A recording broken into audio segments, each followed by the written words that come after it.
Hello everybody, it is I, Super Paul Games, and welcome back to Aviary Attorney. We have the Baron on the witness stand, who I'm pretty sure murdered his business partner, Monsieur Jayjay. He has rushed to the stand to defend his honor. Will we be able to trap him in his lies? So he's like, Judge, can we do the question part now? Yes, I suppose that's fine. Very good. We had the same voices for a moment. I forgot the judge's voice. Very good, and I trust the defense has no objections. No objections here. Fantastic. Before I forget, I pledge to speak without fear and prejudice, etc., etc. Now, prosecutor, ask me about what I've witnessed over the course of the evening.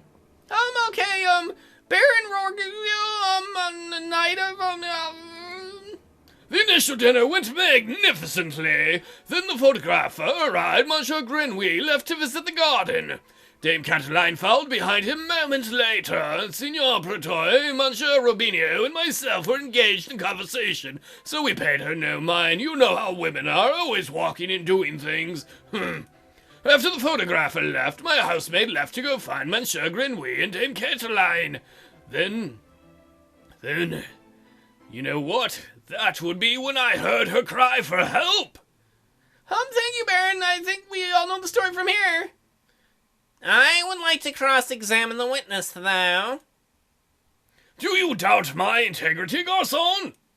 I am just here to uncover the truth, Baron. I am but a humble litigant here in this court of kick-ass French olden times.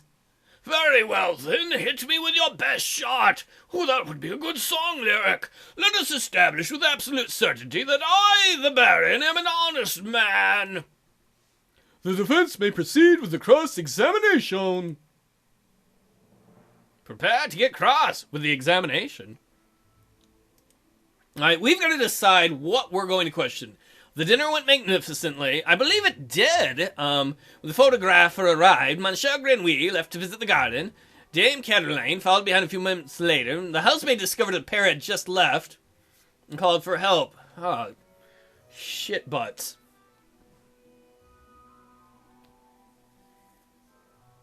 Well, we know Monsieur Jayjay, the frog, was killed in the garden. We know Dame Cataline eventually followed him and found her dead, or found Monsieur Jayjay dead. What do we got?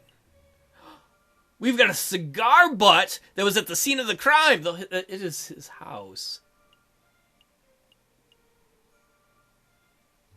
Maybe the dinner didn't go magnificently because they didn't have silverware? Is that too much of a stretch? Let's ask about the dinner. Baron, I would like to ask about the dinner you served that evening. Very well, ask away. Yeah, I'm not going to worry about the red herring. That's hilarious, you can ask about it. But the stolen cutlery. Earlier today, we established that silverware was stolen from your resident prior to the banquet. Indeed, I am aware of who the culprit is, but I have decided not to press charges. It is curious, then, that you decided to serve steak. That isn't what one would describe as finger food at all, is it? I don't know about that, Falcon. With the right attitude, all food can be finger food. Oh, Sparrowson, you are a bird after my own heart. I mean, don't literally take my heart out. Oh, there's nothing curious about it, Signor Pretoy and Dame Cataline are vocal lovers of rare steak. I was merely suiting their needs. You are a diabolical bastard, Baron, so you planned the bloody steak part. Oh, dear. Besides, what other choice did the Baron have, Falcon? Serve vegetable broth like I'm a common peasant? What's wrong with vegetable broth? I eat that. It's all I can afford. Sometimes I can't even afford the vegetables. I just eat broth. You're like, that's water soup. And I'm like, shut up. Do be quiet, prosecutor. You sound ridiculous. I'm sorry, Baron. Sorry, Baron. Do you have another question about the dinner? Yes. No. Let us choose another topic. Alright, so... what do we have in here? Our dossier. Let's look at Monsieur Jayjay. The froggy businessman who was found murdered at the Chateau Grenier, a colleague of Pertoy and Rogier. The wealthy father of Dame Caroline Pertoy hired us to defend his daughter, the Dame Caroline, in court. A mother and her bouncy... Wait, why are these guys in here? Oh man, maybe we should have given them more money. They were outside the chateau, though. I wonder if I could call them into question. Maybe they witnessed something. And then these people are all in the court room, so they probably didn't witness anything. What do we have evidence-wise? But the only real big thing we have here is the cigar butt.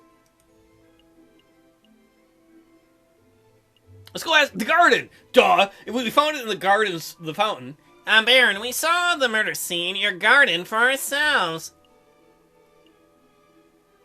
Oh, I want to ask about the horses. I got it. We had a bunch of horses.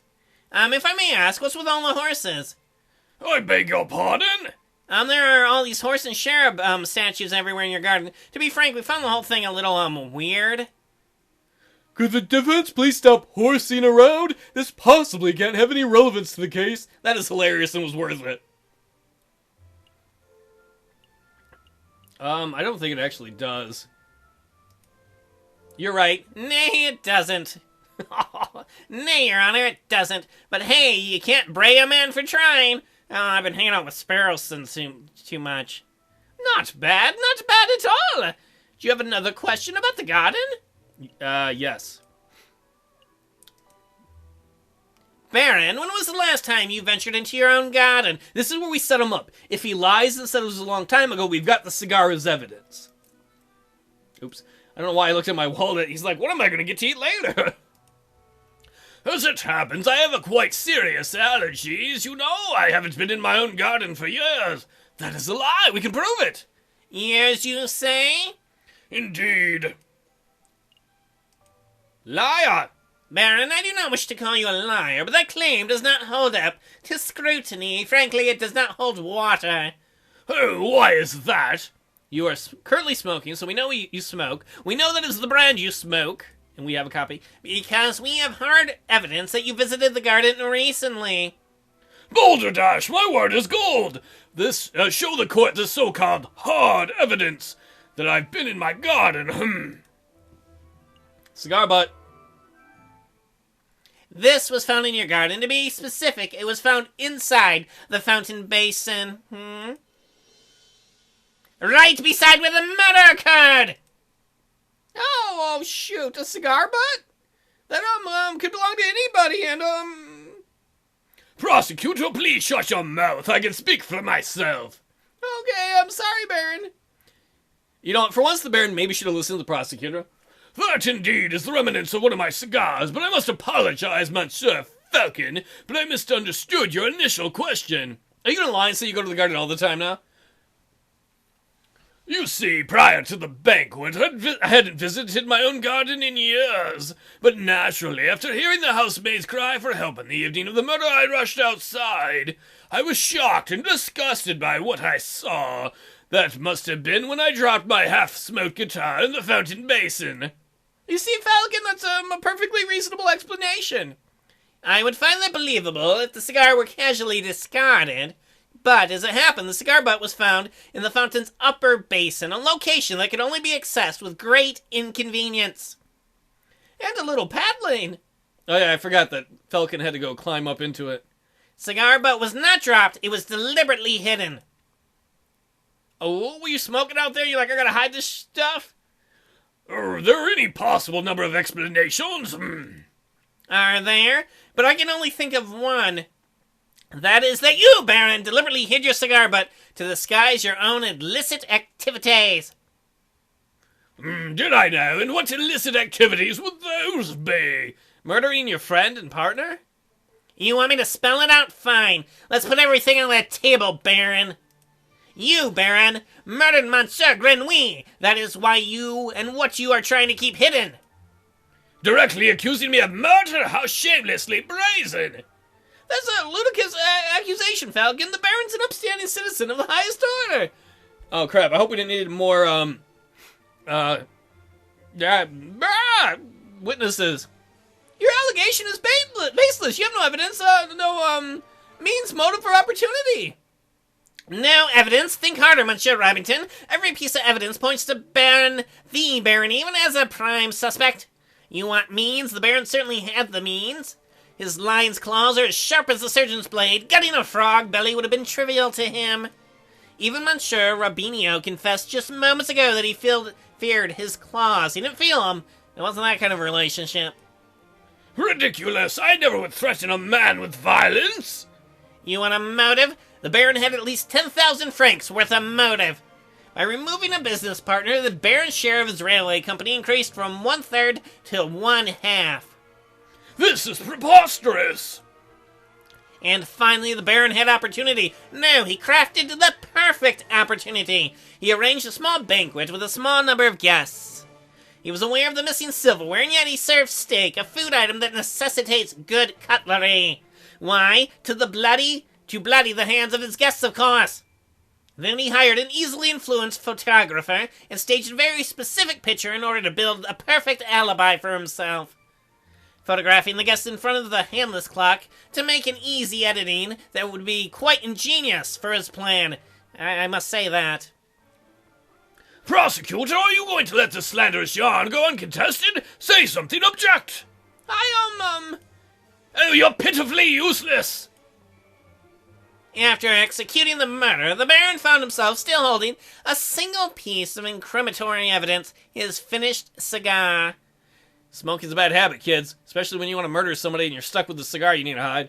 He knew that leaving it at the crime scene would raise suspicion, but he didn't have time to properly dispose of it. So out of desperation, he threw it into his fountain, out of the sight of his guests and any snooping police.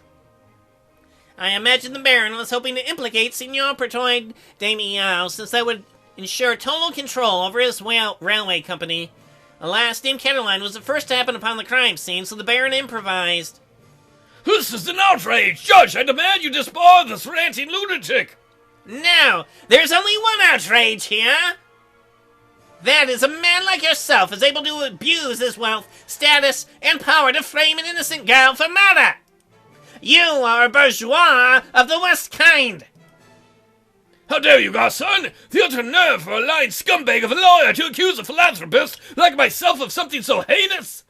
I am nothing like the fat cat bourgeoisie. I mean, I'm a respectable, hard-working capitalist. And now you're a ruthless man who would slaughter a dear friend just to reap a few francs.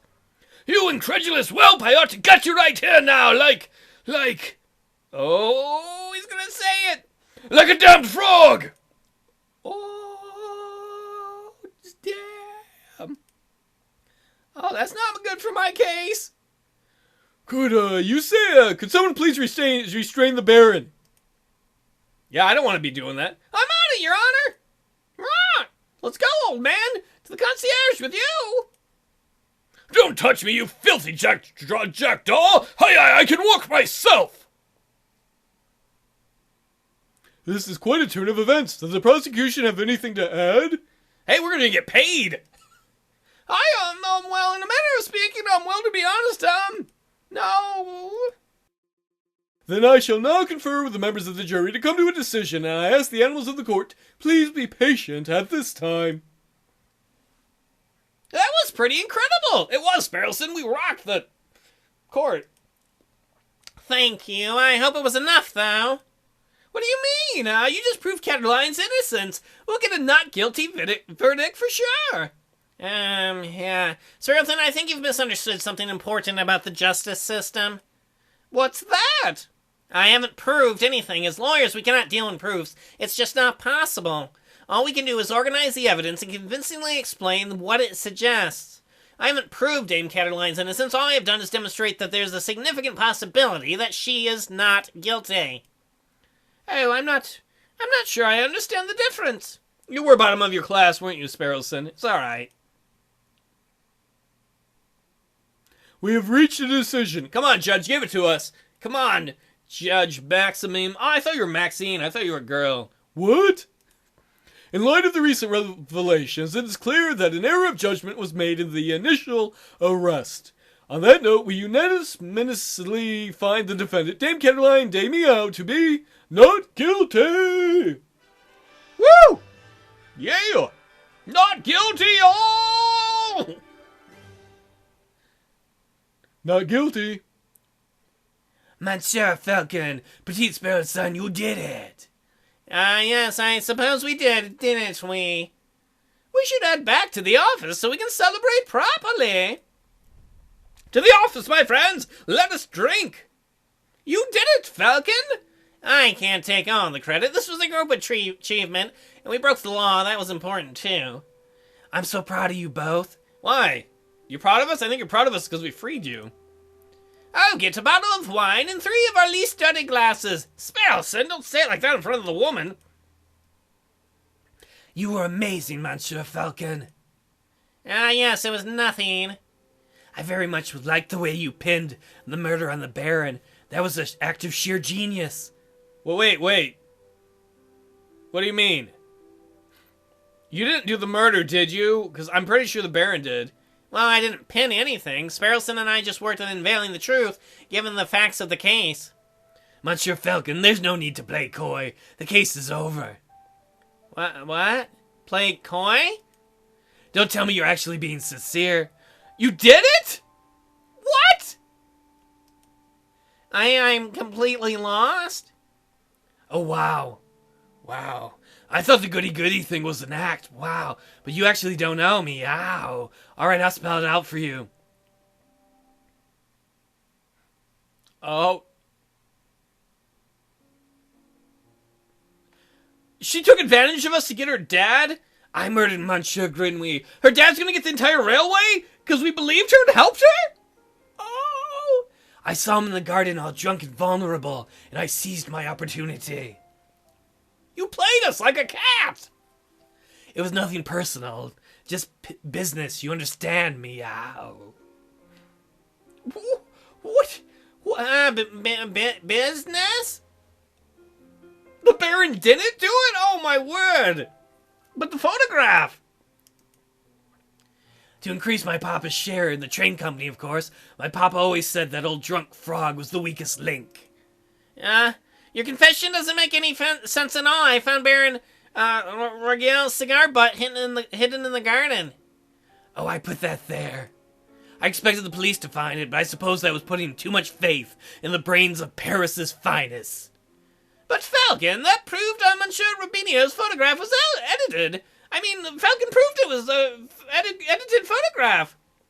It was edited. I wasn't in the picture because I was busy paying a visit to Monsieur Grenouille in the garden. What? Oh no. My papa knew I needed an alibi, so he ordered Monsieur Rubinio to paint me over the Baron, and to add hands to the clock. Oh my god, no, we got played! But that lazy artist didn't manage to finish altering either photograph by trial day. It's a good thing that Monsieur Falcon was so imaginative, because that could have gone very badly. Oh no. Don't eat us, don't kill us! Oh. What's with the silence? You should both be proud. There aren't many lawyers in the whole of France who could have won a case like this, even for a bourgeoisie kitty like me. I think you should leave. Fine. So much for celebrations. Here's the payment for your services, straight from my papa's paychecks. Or pockets. Well, adieu, Monsieur Falcon. Adieu, Petite Sparrowson.